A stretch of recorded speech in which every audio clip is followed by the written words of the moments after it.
Hi, this is Khushbu with a new chapter of maths, which is triangles. So, are you aware of love triangles? You must be. But are you aware of mathematical triangles? So, mathematical triangles में अभी तक आपने class 7 में, class 9 में आपने congruency पढ़ी है. But अब हम करेंगे similarity of triangles. So, basically congruency और सिमिलैरिटी में डिफरेंस क्या है? So, let's suppose ये ट्रायंगल है. ये दूसरा ट्रायंगल.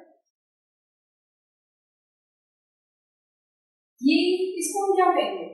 ट्रायंगल. इसको हम क्या कहेंगे? ट्रायंगल. दोनों सेम है.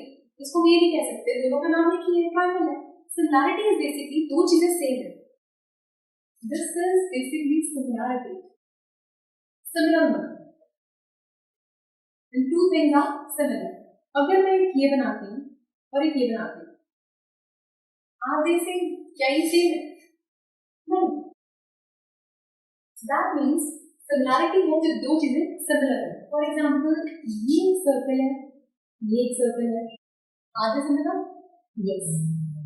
अगर ये एक स्क्वायर है, ये एक स्क्वायर है, या ये रेक्टेंगल है, आधे सिमिलर? यस.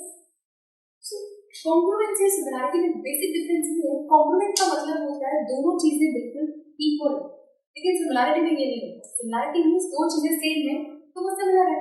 फॉर एग्जाम्पल अगर मेरा ये ट्रायंगल साइड 3 सेंटीमीटर है, ये भी 3 सेंटीमीटर है, ये भी 3 सेंटीमीटर.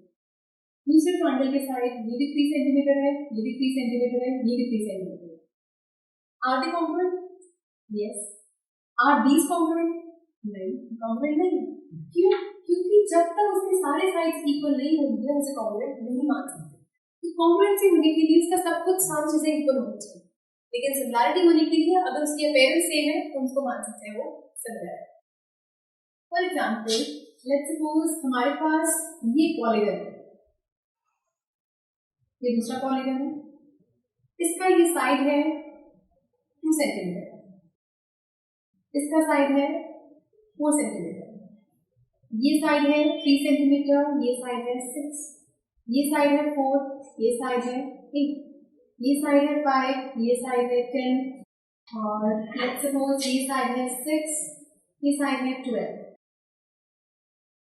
ये एंगल में मान लेते हैं this is 130, this is 120, 110, 90,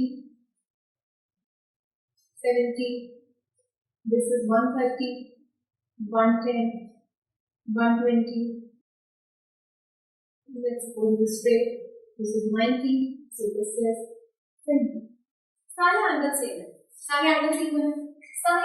sides equal नहीं है बट प्रोपोर्शनल है. ये वाला साइड और ये वाला साइड है 2/3. प्रोपोर्शनल है 1/2 है. ये 3 है, ये 6 है. इनको रेशियो चेक करें 1/2 है. ये 4 है, ये 8 है. इसका रेशियो चेक करें 1/2 है. सेम वेज 5/10 का 1/2 है, 6/12 का 1/2 है. तो हर एक का रेशियो दैट मींस सारे के सारे साइड्स प्रोपोर्शनल है और सारे एंगल्स इक्वल है. तो सिमिलैरिटी का फर्स्ट रूल ये है कि दो चीजें तब सिमिलर होंगी अगर उनके सारे एंगल्स इक्वल है, यानी corresponding angles are equal and corresponding sides are proportional. Sides proportional होने चाहिए. कॉन्ग्रुएंसी में आप पढ़ते थे एंगल्स इक्वल होने चाहिए, साइड्स भी इक्वल होने चाहिए. बट सिमिलैरिटी में हम कहते हैं प्रोपोर्शनल. फॉर एग्जांपल अगर ये एक ट्रायंगल है और ये एक ट्रायंगल है, this is A B C और डी ई एफ. तो दो ट्रायंगल सिमिलर होंगे. फर्स्ट एंगल ए इक्वल होना चाहिए एंगल बी के, एंगल ए इक्वल होना चाहिए एंगल बी के, एंगल बी इक्वल होना चाहिए एंगल ई के, एंगल सी इक्वल होना चाहिए एंगल एफ. सारे एंगल्स करस्पॉन्डिंग एंगल्स उनके इक्वल होने चाहिए. अब बात आती है साइड्स. साइड्स प्रोपोर्शनल होनी चाहिए. दैट मींस ये वाला साइड अपॉन ये वाला side AB upon BB equal होना चाहिए किससे?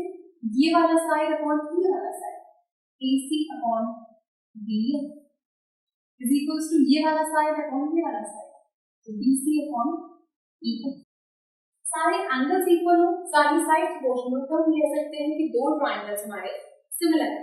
कॉन्ग्रुएंसी में आप कहते हो कि दो ट्रायंगल तब कॉन्ग्रुएंट है, दो फिगर्स तब कॉन्ग्रुएंट है जब सारे एंगल्स सारे साइड्स इक्वल है. सो ये डिफरेंस है कॉन्ग्रुएंसी और सिमिलैरिटी. So अब हम अभी चैप्टर स्टार्ट करेंगे similarity of triangles and do watch the next video for the questions. Till then, goodbye.